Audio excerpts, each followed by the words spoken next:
Topic का नाम क्या है? Relationship between cell function and cell structure. इसका मतलब ये है कि जैसा सेल का स्ट्रक्चर होगा ना, जैसे सेल की बनावट होगी, जैसे सेल की शेप होगी, जैसे सेल की शक्ल होगी, ठीक है, वैसा ही उसका काम होगा। सेल की जैसे शेप होती है वैसा ही उसका काम होगा। और मैंने आपको एग्जांपल दी थी, किस चीज़ की एग्जांपल दी कि जो रेड ब्लड सेल होते हैं वो ग्लोबुलर होते हैं ताकि वो एकोमोडेट कर सकें किसको? हीमोग्लोबिन को।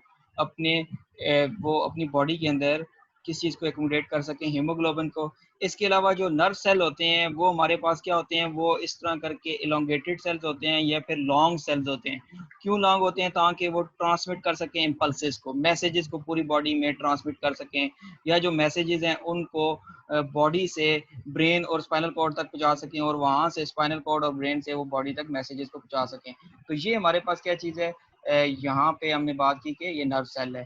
तो इस टॉपिक से आपने पहले ये समझना है कि सेल की जैसी शक्ल होगी, सेल का जैसे स्ट्रक्चर होगा, सेल की जैसी बनावट होगी, वैसे ही उसका काम होगा। तो bodies of animal and plant are made up of different type of cells और each type perform a specific function and all are coordinated.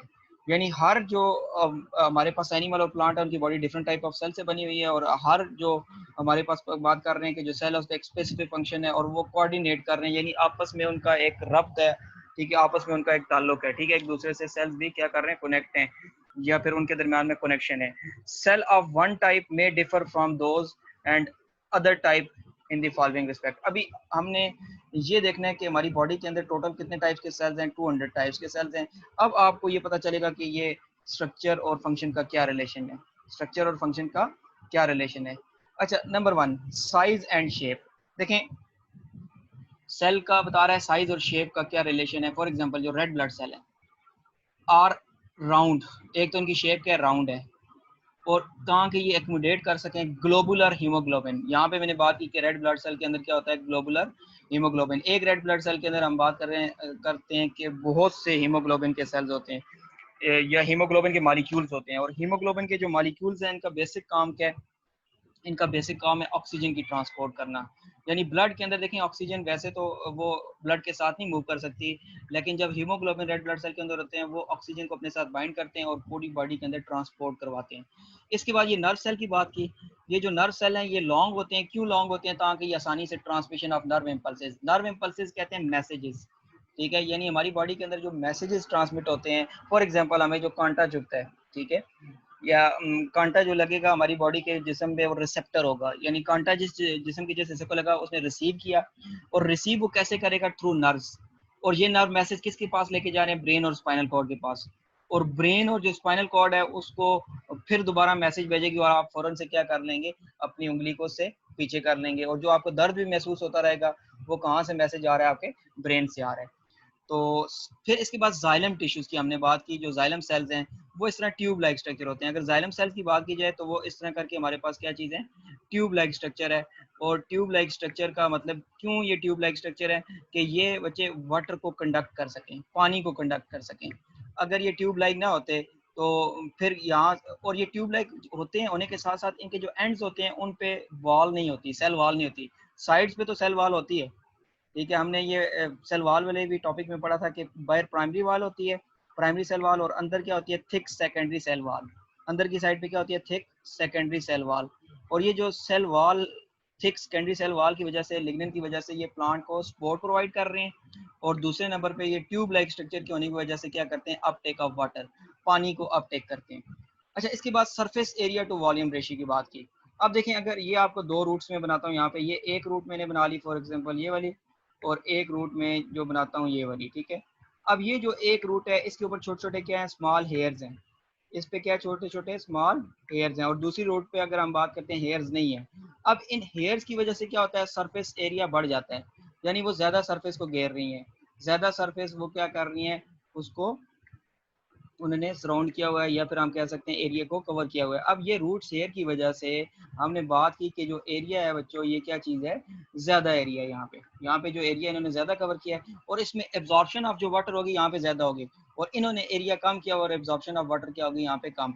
तो रूट हेयर है लार्ज सरफेस एरिया, यानी जो रूट के ऊपर छोटे छोटे हेयर्स होते हैं उसकी वजह से सरफेस एरिया क्या हो जाता है, मैक्सिमम हो जाता है, और उस मैक्सिमम एरिया की वजह से मैक्सिमम अब्जॉर्प्शन होती है किस चीज़ की, वाटर और साल्ट्स। और कहाँ से वाटर और साल्ट्स को एब्जॉर्ब करते हैं, ये सॉइल से, ठीक है, साल्ट्स या मिनरल्स। अच्छा, प्रेजेंस और एब्सेंस ऑफ ऑर्गेनेल, देखें हमने जब एंडोप्लाज्मिक रेटिकुलम के बारे में पढ़ा या गोल्जी अपरेटस के बारे में पढ़ा, तो एंडोप्लाज्मिक रेटिकुलम का काम क्या है, दो किस्म के हैं। एक तो रफ एंडोप्लाज्मिक रेटिकुलम जो कि क्या बनाता है, प्रोटीन बनाता है, और स्मूथ एंडोप्लाज्मिक रेटिकुलम लिपिड को मेटाबॉलिज्म करता है, यानी लिपिड को सिंथेसाइज करता है। दूसरे नंबर पे डिटॉक्सिफिकेशन करता है हार्मफुल केमिकल्स की, और तीसरे नंबर पे ट्रांसपोर्ट। और जब ट्रांसपोर्ट वो कर रहा है तो एंडोप्लाज्मिक रेटिकुलम यानी स्मूथ एंडोप्लाज्मिक रेटिकुलम से जो चीज़ बाहर आती है उसको हम कहते हैं वेजिकल्स कह सकते हैं, vesicles from SCR. Smooth endoplasmic reticulum से जो वेजिकल बाहर आते हैं वो स्क्रीशंस होती हैं, वो क्या चीज़ें, वो एक किस्म की स्क्रीशंस हैं, और वो स्क्रीशंस कहाँ पे जाती हैं, गोल्जी अपरेटस में, और वहाँ पे जाके मॉडिफाइड होती हैं, वहां पे जाके क्या होती है, मॉडिफाइड। तो सेल इन्वॉल्व मेकिंग स्क्रीशन, यानी वो सेल जिनके अंदर स्क्रीशन रिलीज होती है या जो स्क्रीशन बनाते हैं उनके अंदर एंडोप्लाज्मिक रेटिकुलम और गोल्जी अपरेटस ज्यादा होंगे। सिंपल सी बात है, वो सेल जिनके अंदर स्क्रीशन बन रही है, ठीक है, लाजमी सी बात है, स्क्रीशन कौन बनाएगा, एंडोप्लाज्मिक रेटिकुलम और गोल्जी अपरेटस, ठीक है। गोल्जी अपरेटस का क्या है कि जो एंडोप्लाज्मिक रेटिकुलम से जो वेजिकल्स आते हैं उनको मॉडिफाई करता है और सेल को इंटीरियर या एक्सटीरियर उन वेजिकल्स को भेजता है, ठीक है। और वो सेल्स जिनके अंदर फोटोसिंथेसिस होता है, ऐसे सेल्स या ऐसे सेल जिनके अंदर फोटोसिंथेसिस है या होता है, उनके अंदर लाजमी सी बात है क्लोरोप्लास्ट होगा। एनिमल सेल के अंदर फोटोसिंथेसिस नहीं होता तो क्लोरोप्लास्ट वहां पे नहीं होगा। प्लांट सेल के अंदर फोटोसिंथेसिस होता है तो क्लोरोप्लास्ट वहां पे मौजूद होगा। प्लांट सेल के अंदर क्लोरोप्लास्ट मौजूद होगा और एनिमल सेल के अंदर मौजूद नहीं होगा। इसके अलावा जो साइनोबैक्टीरिया है, ठीक है, साइनोबैक्टीरिया वो फोटोसिंथेटिक है लेकिन वो प्रोकैरियोट है, उसके अंदर क्लोरोफिल मॉलिक्यूल होता है, क्लोरोप्लास्ट मौजूद नहीं होता। क्लोरोफिल मॉलिक्यूल होता है जिसकी वजह से वो फोटोसिंथेसिस कर सकते हैं। मेम्ब्रेन बाउंडेड ऑर्गेनेल उसके अंदर नहीं होती। अच्छा, अब आगे आपको ये बात देखने है, सारे के सारे इसको आपने क्लियर करना है कि हमारे पास individual cell contribute in functioning of the whole body. It can explain by the following example. For example, मैंने जिस तरह पहले बताई, नर्व सेल जो है ना, नर्व सेल जितने भी इम्पल्सेस हैं हमारे जिस्म के अंदर, जितने भी मैसेजेस होते हैं उनके अंदर जो कंट्रीब्यूशन कर रहा है वो कौन कर रहा है, या जो कोऑर्डिनेशन कर रहा है वो नर्व सेल कर रहा है। नर्व सेल की वजह से, नर्व सेल अगर होंगे तो नर्व इम्पल्सेस होंगे, ठीक है। नर्व इम्पल्सेस क्या है, जो मैसेजेस बॉडी में ट्रांसमिट होते हैं। मैंने एग्जांपल जिस तरह आपको दी, कांटे से जो आपका हाथ दूर होता है वो नर्व इम्पल्स की वजह से होता है। दूसरे नंबर पे जो मसल सेल्स हैं, मसल सेल्स आप इसी चैप्टर के एंड में भी पढ़ेंगे, यूं करके ये मसल फाइबर्स का बना होता है, ठीक है, ये मसल सेल्स हैं, ये इसमें करके मसल फाइबर का बना होता है, ठीक है। और ये कंट्रैक्ट और रिलैक्स करते हैं जिसकी वजह से बॉडी के अंदर मूवमेंट होती है, यानी हमारी बॉडी जो मूव करती है वो मसल्स की वजह से, मसल की कंट्रैक्शन और रिलैक्सेशन। कंट्रैक्शन क्या है उसका हम बात कर रहे हैं जब वो सुकड़ कर, ठीक है, वो थिक हो जाता है, और रिलैक्स का मतलब है कि वो जो है ना इस तरह ये कंट्रैक्ट है फॉर एग्जांपल, और जब मसल रिलैक्स होगा तो वो क्या होगा, इस तरह थिन होगा, मसल क्या हो जाएगा, थिन हो जाएगा। और जब कंट्रैक्ट होगा तो वो इस तरह करके ज्यादा जो है ऊं करके कॉन्ट्रैक्ट में वो छोटा होके और उसका साइज जो है ना वो थिक हो जाएगा। और जब रिलैक्स होता है तो मसल क्या हो जाता है, थिन होगी और वो इलोंगेट लंबा हो जाता है, ठीक है। तो मसल के कंट्रैक्शन और रिलैक्सेशन की वजह से बॉडी के अंदर मूवमेंट होती है, तो मसल कंट्रीब्यूट कर रहे हैं किसके अंदर, मूवमेंट के अंदर। अब रेड ब्लड सेल का काम क्या है बच्चों, रेड ब्लड सेल का काम है पूरी बॉडी के अंदर ऑक्सीजन को ट्रांसपोर्ट करना, पूरे जिस्म के अंदर ऑक्सीजन को ट्रांसपोर्ट करना। उसके अलावा व्हाइट ब्लड सेल का काम क्या है, अब क्यों रेड ब्लड सेल, अगर आपसे कोई पूछता है रेड ब्लड सेल क्यों ऑक्सीजन को ट्रांसपोर्ट करते हैं, because it have a haemoglobin molecule. Haemoglobin molecule का काम क्या है, वो ऑक्सीजन को अपने साथ बाइंड करते हैं। इसके बाद व्हाइट ब्लड सेल जो है ये फॉरेन एजेंट, यानी जो हमारे बॉडी के अंदर इन्वेडर्स आप कह लें, या फिर जो फॉरेन मटेरियल आता है, बैक्टीरिया हो गए, वायरसेस हो गए, या कोई भी पैथोजन हो गया, उसको ये क्या करते हैं, किल करते हैं। And also contribute the role of blood in transportation and defence, यानी ये हमारे पास ट्रांसपोर्टेशन के यानी मटेरियल को ट्रांसपोर्ट करने में और डिफेंसिव सिस्टम में भी रोल प्ले कर रहे हैं वाइट ब्लड सेल्स, ठीक है, या रेड ब्लड सेल भी। अच्छा, स्किन जो है ये देखें, स्किन हमें कंट्रीब्यूट कर रही है किसके लिए, स्किन हमारी बॉडी के बाहर से अगर निकाल लिया जाए तो बैरियर खत्म हो जाएगा, ये फिजिकल बैरियर है। किस लिए, फॉरेन मटेरियल को ये अपनी बॉडी के अंदर, हमारी बॉडी के अंदर देखें अगर स्किन रप्चरिंग हो जाए तो आप देखते हैं कि हमारा बॉडी जो है ना वो जख्म वगैरह अगर हो जाता है तो वो बॉडी क्या होती है, खराब होना शुरू हो जाती है अगर उसकी केयर ना की जाए। तो स्किन एक तो फिजिकल बैरियर है, किसके लिए? फॉरेन मटेरियल उनको बॉडी के अंदर इंटर नहीं होने देती। दूसरे नंबर पे इसके ऊपर रिसेप्टर्स होते हैं, आपके जिस्म से पता चलता है भाई, जुबान है जिस तरह, ठीक है, एक स्पेशल रिसेप्टर है ना टेस्ट के लिए। कभी भी आप नमक अपनी हथेली पे डालें और कहें बहुत खट्टा है, बहुत मीठा है, या कोई नहीं पता चल सकता, ठीक है। आप फॉर एग्जांपल खाने का टेस्ट चेक करना चाहते हैं तो उसको उंगली से कभी भी नहीं चेक कर सकते, उसको आप जुबान से जब तक नहीं देखेंगे। एक स्पेशल रिसेप्टर होते हैं, हमारी टेस्ट के रिसेप्टर हैं, टेस्ट बर्ड्स हैं, जुबान ही चेक कर सकती है। आपने कोई चीज़ अगर सुननी है, ठीक है, उसको आप कान से सुनेंगे, ये नहीं है कि उसको पाँव के नीचे दबा दें और कहें कि बहुत ज़बरदस्त जो है ना ये म्यूज़िक चल रहा है, इस तरह नहीं होगा, ठीक है। तो हमारे पास जो स्किन है इसके ऊपर हम बात कर रहे हैं, एक तो ये फॉरेन मटेरियल के लिए बैरियर के तौर पर एक्ट कर रही है, दूसरे नंबर पे इसके ऊपर रिसेप्टर हैं किसके? टेम्परेचर के, ठीक है, टच के और पेन के। पेन होता है हमारा स्किन, ठीक है, जैसे इंजेक्शन लगता है तो फौरन पेन होता है, क्योंकि उसके ऊपर स्किन के ऊपर पेन के, टच के और छूने से पता चल जाता है कोई बंदा जी कांटा चुभ हो रहा है या फिर बर्फ डाल लगा रहा है या कोई आग लगा रहा है, जिस तरह भी।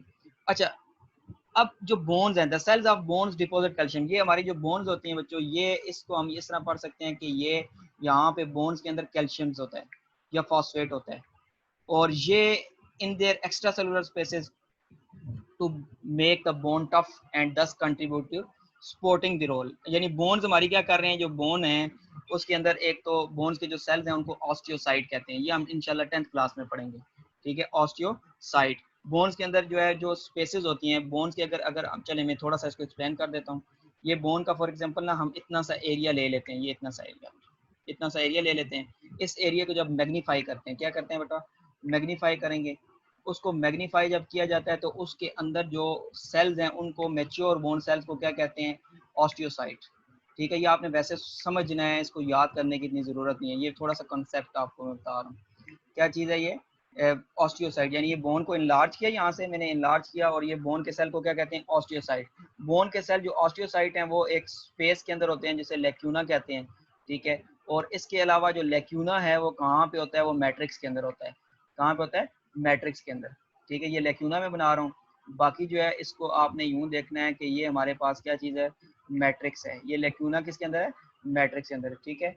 और मैट्रिक्स के अंदर इसके अलावा क्या चीज़ होती है? कोलाजन फाइबर, जो प्रोटीन के बने होते हैं, collagen fibre. In addition to collagen fibre, bone also contain, जो इसकी एक्स्ट्रा सेलुलर स्पेसेस हैं, सेल के बाहर की स्पेसेस हैं, वहाँ पे क्या होता है बच्चों? एक्स्ट्रा सेलुलर स्पेसेस, यानी ये जो सेल है इसके दरमियान की जो स्पेसेस हैं इन्हें एक्स्ट्रा सेलुलर स्पेसेस कहते हैं। और इन एक्स्ट्रा सेलुलर स्पेसेस के अंदर क्या चीज़ होता है? कैल्शियम और फॉस्फेट वगैरह, जिसकी वजह से बोन की स्ट्रेंथ होती है, ठीक है। कार्टिलेज जो है ना उसके अंदर इतनी स्ट्रेंथ नहीं होती क्योंकि उसके अंदर कैल्शियम और फॉस्फेट वगैरह नहीं होता, ठीक है। और ये कंट्रीब्यूट कर रही है बॉडी को, एक सपोर्ट प्रोवाइड कर रही है। रीढ़ की हड्डी है हमारी जिस तरह, ठीक है, बैक बोन है, लेग के अंदर हमारे पास फ्यूमर है, ठीक है, टीबिया, फिब्यूला, आर्म के अंदर, इस तरह मुख्तलिफ किस्म के बोन्स के नाम होते हैं। ये हमारी बॉडी को क्या प्रोवाइड कर रही है? सपोर्ट प्रोवाइड कर रही है। तो ये तो टॉपिक था हमारा, कौन सा था? हमने जो अभी पढ़ा कि हमारे पास जो इंडिविजुअल सेल है वो कैसे पूरी की पूरी बॉडी में कंट्रीब्यूट कर रहा है, और सेल की शेप और उसके फंक्शन का रिलेशन, ठीक है। अब आगे नेक्स्ट अभी हम देखेंगे।